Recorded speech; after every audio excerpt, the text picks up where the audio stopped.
Hotel போய் சாப்பிட்டுட்டு நேராக பாப்பாவை கொண்டு போய் அம்மா வீட்டில் விட்டுட்டு நானும் ஹஸ்பண்ட் மட்டும் வீட்டுக்கு போய் கேக் எடுத்துகிட்டு வந்தோம். எங்கள் வீட்டில் பார்த்தீங்கன்னா எங்கள் அம்மாவும் எங்கள் அண்ணனும் மட்டும்தான். ஏன்னா என் அக்கா 2 பேருமே கல்யாணம் ஆகிடுச்சு. அவங்கெல்லாம் வந்து ரெகுலராக வந்துட்டு போயிட்டு இருக்க முடியாது, எல்லாருமே வேலைக்கு போயிருப்பாங்க. அதனால் அம்மா வீட்டில் வந்து நாங்கள் மட்டும் வச்சு கேக் வெட்டிட்டோம். கேக் வெட்டி இங்கே பக்கத்தில் அம்மா வீட்டு பக்கத்தில் இருக்கவங்க எல்லாத்துக்கும் கொடுத்தோம். பாப்பா பார்த்தீங்கன்னா ஆசையாக இது மெழுகுபத்தி வந்து ஊதலாம் அப்படின்னு சொல்லிட்டு வந்துச்சு. கடைசியாக பார்த்தீங்கன்னா அது வெடிக்க ஆரம்பிச்சது, அது பயந்துக்குச்சு. இது வந்து பார்த்திங்கன்னா நான் அப்பயே சொன்னேன், சரி கேண்டிலே வாங்கிடலாம் அப்படின்னு சொன்னேன். எல்லாருமே கேண்டில் தானே வாங்குறாங்க, நாம் கொஞ்சம் டிஃப்ரெண்ட்டாக வாங்கலாம் அப்படின்னு சொல்லிட்டு தான் இதை வாங்கினோம். கடைசியாக பார்த்திங்கன்னா இது ரொம்ப பயந்துக்குச்சு பாப்பா.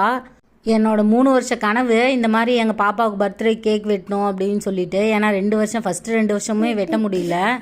இந்த வருஷம் கேக் வெட்டினதும் எனக்கு ரொம்ப சந்தோஷமாக இருந்துச்சு. அவள் சந்தோஷமாக இருந்தாலும் இல்லையோ, அந்த 2 வருஷத்துக்கும் சேர்த்து வச்சு இந்த வாட்டி 2 கேக்காகவே வெட்டியாச்சு. அதுவும் என் கையாலே செஞ்ச கேக்கை வெட்டணுன்னு தான் என் பாப்பா இத்தனை வருஷமாக கேக் வெட்டாமல் இருந்துச்சா என்னான்னு தெரியல. நான் வந்து பாப்பாவோட ஃபஸ்ட்டு பர்த்டே வந்து நல்லாவே செலிப்ரேட் பண்ணணும்னு நினச்சி வச்சுருந்தேன். ஏன்னா அப்போ நானும் வேலைக்கு போயிட்டு இருந்தேன், ஹஸ்பண்டும் வேலைக்கு போயிட்டு இருந்தாங்க. எங்கள் கையில் அமௌண்ட் இருந்தது. ஆனால் அப்போ எங்களால் சில காரணத்தினால கொண்டாட முடியல. ஆனால் இப்போ பார்த்திங்கன்னா நாங்கள் ஃபினான்ஷியலாக கொஞ்சம் டவுனாக தான் இருக்கோம். ஏன்னா ஹஸ்பண்ட் மட்டும்தான் வேலைக்கு போகிறாங்க. அதனால தான் எங்களால் முடிஞ்ச அளவுக்கு கொஞ்சம் சிம்பிளாக கொண்டாடுறோம். ஏன்னா எனக்கு தெரிஞ்ச ஒரு அக்கா வேற சொல்லியிருக்காங்க, அவங்க பசங்களுக்கு சின்ன வயசில் அவங்களுக்கு விவரமே தெரியாதப்பெல்லாம் வந்து நல்லா கிராண்டாக பர்த்டே செலிப்ரேட் பண்ணிடுவாங்களாம். ஆனால் இப்போ அவங்களால ஒரு ட்ரெஸ்ஸு கூட அவங்க பசங்களுக்கு வாங்கி தர முடியல. நான் அவனுக்கு விவரமே தெரியாதப்போ கூட அவனுக்கு பர்த்டே நல்லா கொண்டாடிட்டேன், இப்போ என்னால் எதுவுமே பண்ண முடியல அப்படின்னு சொல்லி அந்த அக்கா ரொம்ப ஃபீல் பண்ணாங்க என்கிட்ட.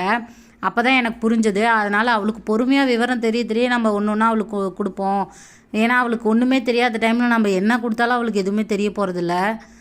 அதனால் நாங்கள் வந்து இந்த பர்த்டே ரொம்ப சிம்பிளாக தான் கொண்டாடி இருந்தோம்.